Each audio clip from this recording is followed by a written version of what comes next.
Bene, eccoci insieme anche oggi. Con noi c'è Ugo Campagnaro, che è il presidente di Federsolidarietà Confcooperative del Veneto.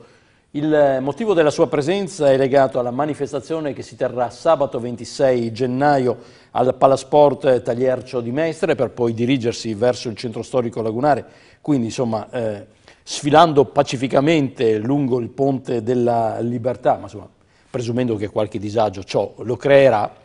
Dicevo, il motivo della sua presenza è questo, ed è legato anche alle preoccupazioni che complessivamente il terzo settore denuncia per un calo del finanziamento al settore sociale del 90% che si sta registrando dal 2008 al 2013. Questo credo abbia conseguenze sia sulle persone assistite ovviamente, sia sull'occupazione complessiva del vostro comparto. Siamo il sociale, il tema dell'iniziativa, gioca su questa assonanza, sì, amo il sociale. 4 le figure di riferimento che sono riportate, diciamo, nella comunicazione visiva: i bambini, i disabili, i senza tetto e le persone anziane. Certamente, intanto buongiorno a chi ci sta seguendo. È stato detto giustamente, Pala Tagliercio il 26 sabato mattina, ma in maniera più plastica, perché la comunicazione è importante. Noi puntiamo ad avere 400 pulmini sul Ponte della Libertà. E 5.000 persone al Tagliercio. E le persone tutto esaurito, il tutto esaurito. Il Tagliercio ne tiene 3.500, noi abbiamo stimato le nostre 450 cooperative, 460, potrebbero mediamente portare a queste persone. Abbiamo già fatto una manifestazione analoga a Vicenza un mese fa, aspettavamo 1 milione di persone, sono state 3.500. Ma l'immagine che vorremmo è i pulmini dei disabili, i pulmini che vanno a benzina che paghiamo cash, benzina che sta aumentando, sfileranno sul Ponte della Libertà. Ci piace questo esempio, la libertà è un qualche cosa che si esercita se hai pane, se hai lavoro, se hai una casa, se hai qualcuno che ti cura e soprattutto qualcuno che ti assiste. Allora vogliamo avere questa immagine. Capisco l'assonanza con il Ponte della Libertà, ma non avevate alternativa se volete raggiungere Venezia. Ma potevamo anche, prendere un vaporetto. Abbiamo anche esaminato l'ipotesi di andare tutti quanti in barca, non lo abbiamo fatto per i disagi, perché normalmente le barche che vengono utilizzate per il Redentore eccetera non hanno bagni attrezzati per le persone disabili. Allora noi vogliamo portare chi ritiene, le famiglie, gli operatori, anche le persone disabili che ritengono di venire, ma non di esporle a un disagio, e quindi ci saranno i pulmini, dentro i pulmini ci saranno le persone, sicuramente un'oretta anche al Pala Tagliercio. Ci siamo stati attenti che non abbia barriere, abbia quelle attenzioni, ci stiamo interessando in questi momenti anche per un baby parking, un momento di accoglienza. Per noi è una festa, non è una manifestazione. Potrebbe essere, ma non vogliamo sia una manifestazione contro. Dico perché potrebbe. Capisco le vostre ragioni, ma glielo dovrete spiegare ai veneziani che è una festa.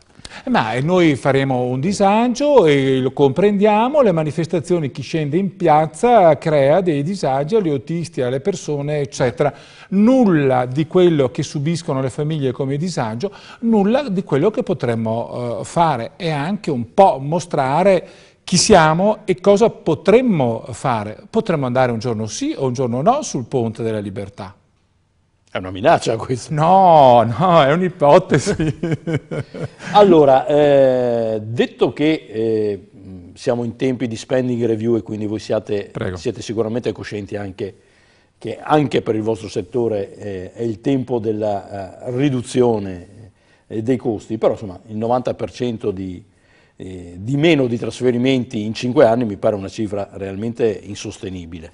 Ecco, e questo è un problema per le famiglie, per la gente, per le nostre realtà, ma per i comuni e per la nostra regione. Quando parliamo del 90%, noi ci riferiamo al fondo per la non autosufficienza, che era 3 anni fa, all'inizio della crisi, di 2,5 miliardi di euro, e come sempre quando c'è la crisi la prima cosa che sembra inutile è il sociale. Si dicono tante cose cose, lì si tagliano a livello nazionale 3 anni fa da 2 miliardi e mezzo, 1 miliardo secco e poi via via fino ad arrivare a una manciata di milioni. Di conseguenza la nostra regione ha meno trasferimenti li hanno i comuni, di conseguenza noi che viviamo del sostegno del pubblico, o meglio i nostri cittadini che oltre al ticket hanno il sostegno della contribuzione del cosiddetto welfare, si trovano in serie difficoltà. È chiaro, poi ci sono anche dei pezzi che vengono messi autonomamente dalla nostra regione, dei pezzi che vengono autonomamente messi dai nostri comuni, ma i nostri comuni, lo sappiamo bene e non da oggi, sono soggetti al patto di stabilità, hanno avuto ulteriori contrazioni, c'è una crisi economica per cui i bisogni di assistenza e di provvedere su politiche attive del lavoro, sul sostegno al commercio, all'industria eccetera, richiedono risorse, e quindi abbiamo da 3 anni a questa parte e sicuramente per i prossimi 3 anni una serie di difficoltà che vorremmo affrontare non in maniera episodica, ma in maniera straordinariamente più organizzata e più continua. Io non ero molto forte in matematica, devo dire, quando andavo a scuola, però se vi tagliano il 90% dei contributi, come avete fatto finora? Allora, come riuscite a esistere ancora? I servizi che noi eroghiamo sono di tipo sanitario, di tipo sociosanitario, e questa è la peculiarità del Veneto, e di tipo sociale. I servizi sociali, che sono delle regioni più evolute, delle regioni più sviluppate, sono legati all'industrializzazione e allo sviluppo anche economico. Gli asili nido non li fanno i posti dove sono tutti quanti a casa e non hanno neanche da mangiare, perché tengono i bambini nei cortili. In una società evoluta dove le mamme lavorano c'è la necessità degli asili. Questa parte è sociale, questa ha avuto i tagli più ampi. Un determinato taglio li ha avuto il sociosanitario. Non voglio fare il facilone, ma purtroppo neanche le donne non hanno più il lavoro. Quindi... Esatto, però non è nel rimango a casa con i miei figli che trovi il lavoro, perché quando ti chiamano e tu non sai dove mettere i tuoi figli, corri il rischio di dire perdo l'occasione. È un qualcosa di analogo. Ci vuole, ho detto, pane sopra la tavola, lavoro, casa, assistenza e servizi sociali, non solo per le persone che stanno male, anche per le persone normali che decidono di avere dei bambini.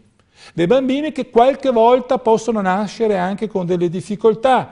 Sicuramente la persona che oggi è giovane invecchierà, avrà dei parenti, dei congiunti, altrimenti noi... Però non ha risposto alla mia domanda. Come avete fatto finora? Vabbè, siamo degli imprenditori. Ma ci picchia il 90%, questa è la prospettiva. Ci vuole un miracolo. Ecco perché dobbiamo trovare la modalità di rivedere i profili di offerta con dei sistemi di contenimento. Esempio? Esempio, se prima si facevano i servizi anche per persone che avevano delle difficoltà leggere, concentrarsi sulle persone più gravi e inventarci dei servizi diversi di tipo occupazionale per le persone più leggere. Ma le voglio rispondere in maniera precisa. È chiaro che si è chiuso. Dove ci sono servizi che hanno avuto un taglio del 90%, si chiude. Il sistema complessivo ha ridotto su questi punti e ne ha tenuti degli altri, però noi assistiamo a realtà che hanno chiuso o hanno dovuto aumentare le rette, e cioè quello che fanno pagare ai cittadini che porto l'esempio dell'asilo, e cifre molto alte. Se per mettere in regola l'insegnante, per mantenere la sicurezza, per dare il cibo adeguato a un bambino dell'asilo, costa normalmente sui 600 euro a persona. Se 200 li dà lo Stato, tu devi chiedere 400. Se non trovi nessuno che ti dà i 400, o vai a fare cose strambe, o cose facili. Cioè è facile badare a 4-5 bambini, educare dei bambini richiede un certo tipo. O ti paga il privato con i propri soldi, ma giustamente abbiamo una difficoltà crescente, oppure chiudi. E quindi hanno chiuso... Cominciano ad esserci forme di cassa integrazione, di chiusura. Lei faceva un riferimento all'occupazione, ci sono circa 30.000 persone occupate in questo settore in Veneto. Noi avevamo stimato che per effetto della spending review almeno 3.000 di queste lavoratori e di conseguenza servizi erogati, perché ogni lavoratore può seguire 1, 2 o 3, una percentuale più ampia di persone, le quali o si rivolgono al lavoro nero, le badanti è normalmente una forma di lavoro in nero, bisogna dirlo chiaro, oppure non soddisfano i loro bisogni e di conseguenza si espongono a delle difficoltà. L'esempio è classico: nessuna famiglia media riesce a mantenersi con il solo lavoro del capofamiglia se maschio. Normalmente poco o tanto ha necessità del lavoro femminile. Il lavoro femminile comporta una serie di servizi quantomeno di accudimento all'infanzia, al momento della scuola e Dio non voglia nel momento di malattia, eccetera. Si parla spesso di sanità. È giusto, ma oggi il problema è la long term care. Se ti rompi un femore, in 3 giorni te lo aggiustano, se hai un infarto, in 4 giorni ti risolvono il problema. È l'assistenza dopo che è diventata costosa, insostenibile. Noi in Veneto non abbiamo più le famiglie patriarcali.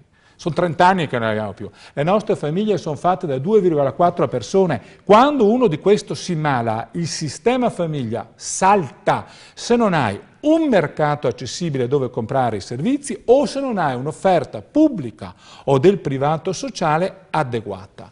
Quindi si tratta non solo di risorse, ma come si organizzano queste cose. È chiaro che noi vorremmo anche discutere di nuove modalità di organizzazione. Le risorse sono importanti, ma non sono solo le risorse. È l'organizzazione complessiva. È l'organizzazione complessiva e le priorità che ci diamo. Per sottolineare queste problematiche ricordo sabato 26 gennaio al Palasport Tagliercio di Mestre e poi lungo il Ponte della Libertà la manifestazione Siamo il Sociale promossa da Federsolidarietà Confcooperative Veneto, di cui abbiamo ospitato il presidente Ugo Campagnaro. Grazie. Buongiorno. Alla prossima. Scusa. Vabbè.